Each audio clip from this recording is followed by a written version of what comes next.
noite, é um prazer imenso mais uma vez começar um programa de direção espiritual, permitir a sua licença para entrar na sua casa.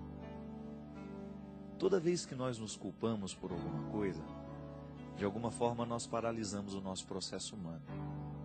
Culpa é sempre um processo de paralisação da vida. Mesmo porque a culpa é um processo de neurose em nós. É um processo de acusação interior, que ao invés de nos mover para consertar aquilo que a gente fez de errado, ela nos mantém no amargor daquilo que a gente fez errado.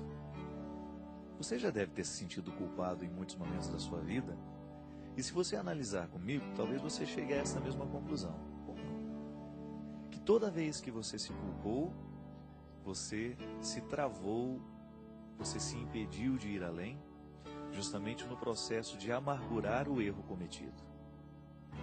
Diferente do arrependimento. A gente já fez aqui essa distinção, mas vale a pena mais uma vez a gente lembrar. O arrependimento é diferente da culpa, porque ele nos move para fazermos alguma coisa em relação àquilo que a gente fez de errado. Se eu estou culpado por uma situação, é possível que eu fique paralisado nessa culpa o resto da minha vida.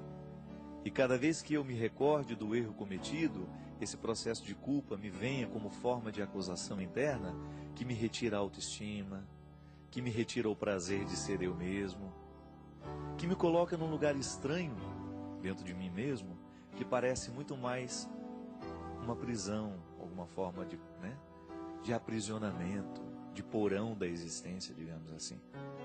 Diferente do arrependimento, que nós poderíamos dizer que ao invés de porão, como é a culpa, são janelas que se abrem para que a gente possa ver a vida de um jeito diferente.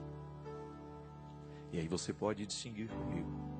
Quando você se sentiu culpado, você se sentiu destruído. Mas quando você se sentiu arrependido, você se sentiu com vontade de fazer diferença, de modificar o ato. Está vendo como é tênue, mas é profundo e é essencial nós fazermos essa distinção. Quando eu me culpo por aquilo que eu fiz de errado, eu corro o risco de continuar errado, me amargurando por não ter conseguido fazer certo. Mas quando eu me arrependo dos meus erros, eu me movo para ir em direção a estes erros e então consertá-los.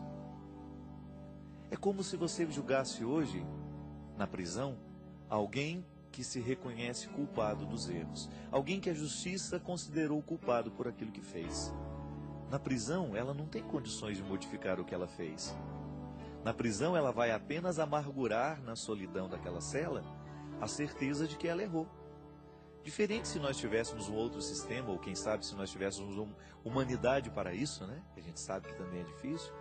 Se nós conseguíssemos fazer aquela pessoa, ao invés de sentir-se culpada dentro da prisão, ela pudesse sentir-se arrependida em algum outro lugar que não fosse uma prisão, mas que pudesse representar para ela uma oportunidade de refazer a sua vida. É assim que trabalha, por exemplo, todo o processo de recuperação de drogados. Nós não queremos que o drogado se sinta culpado por aquilo que ele fez com ele. Mesmo porque se ele ficar amargurando o tempo de drogas, o tanto que ele se intoxicou, o tanto que ele prejudicou a sua saúde, dificilmente ele vai conseguir sair disso. Agora, se a gente conduzi-lo a um processo de arrependimento, ele certamente tomará a sua vida nas mãos e vai decidir por viver diferente. Porque o arrependimento é de Deus em nós.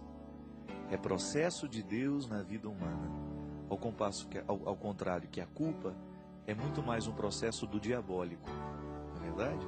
São tantas as estruturas diabólicas que estão prontas para nos acusar. E Jesus já dizia isso de maneira muito bonita, que o diabo é o pai da acusação. Tudo isso está implícito nas palavras de Jesus quando ele demonstra que a sua vida, o seu jeito de ser, o seu ensinamento, não é para trazer condenação ao ser humano. Mesmo porque a gente já se sente tão condenado de tantas coisas, não é verdade? E se em algum momento a igreja, o discurso cristão, por razões históricas, tornou-se instrumento de culpa e acusação, nós não queremos mais isso. João Paulo II inaugurou um tempo bonito demais na igreja, de reflexão, de trazer cada vez mais a clareza dessas janelas que se abrem, para nós entendermos que o processo de Jesus em nós é a misericórdia. E o Papa Bento XVI começou o seu pontificado assim, dizendo que Deus é amor. Nós não queremos ser os pastores da condenação. Nós não queremos ser aqueles que trazem esta notícia desagradável de que nós estamos condenados, de que eu estou condenado, de que você está condenado. Não. O nosso discurso tem que ser para mexer na sua cabeça, no seu coração, na sua consciência, não para que você se sinta culpado daquilo que você fez, mas que você se sinta arrependido. Michel Foucault, um grande escritor francês, escreveu uma obra preciosíssima que se chama Vigiar e Punir. E ele faz uma crítica severa a todas as instituições que se prevaleceram no tempo por força da culpa, por força daquele sentimento ruim que as autoridades provocavam no coração de seus subalternos para que eles se sentissem culpados e, sentindo-se culpados, eles pudessem ser fiéis às suas autoridades. Não é isso que nós queremos. Pode ser que você tenha sido educado no sistema educacional altamente repressor, que imputou dentro do seu coração o conceito de culpa como absolutamente necessário para você viver, para você ser disciplinado. Não. A carta de São Paulo aos Gálatas é uma das traduções mais perfeitas do conteúdo da essência do cristianismo, que é justamente a liberdade. Deus quer provocar em nós a liberdade, a capacidade de sermos livres. E nenhum ser humano que se sente culpado pode ser livre, porque a culpa nos trava, a culpa nos segura, diferente do arrependimento, que promove em nós uma liberdade para a gente ir em busca de tudo aquilo que a gente precisa buscar para modificar o nosso coração. Quem sabe hoje este programa possa nos ajudar assim, a retirar do nosso coração todo o processo de culpa e nos ajudar a entender todo o processo do arrependimento. Fez alguma coisa de errado hoje? Não vá se sentir culpado por isso. Não vá amargurar a sua noite de sono, não vá perder a sua noite de sono sentindo-se culpado por aquilo que você não acertou no dia de hoje. Mas vá dormir arrependido. O arrependimento já vai provocar dentro de você um bem-estar, eu garanto. Porque o arrependimento já é o primeiro passo do perdão. Toda vez que nós machucamos alguém e a gente se arrepende do quanto machucou o outro, de alguma forma nós já começamos o processo do perdão, que tem duas vias. O perdão que eu dou a mim mesmo por ter sido fraco naquele momento, por não ter agido de um jeito certo, e o perdão que eu dou ao outro. É sempre assim. Se eu sou machucado, eu preciso viver as duas vias do perdão.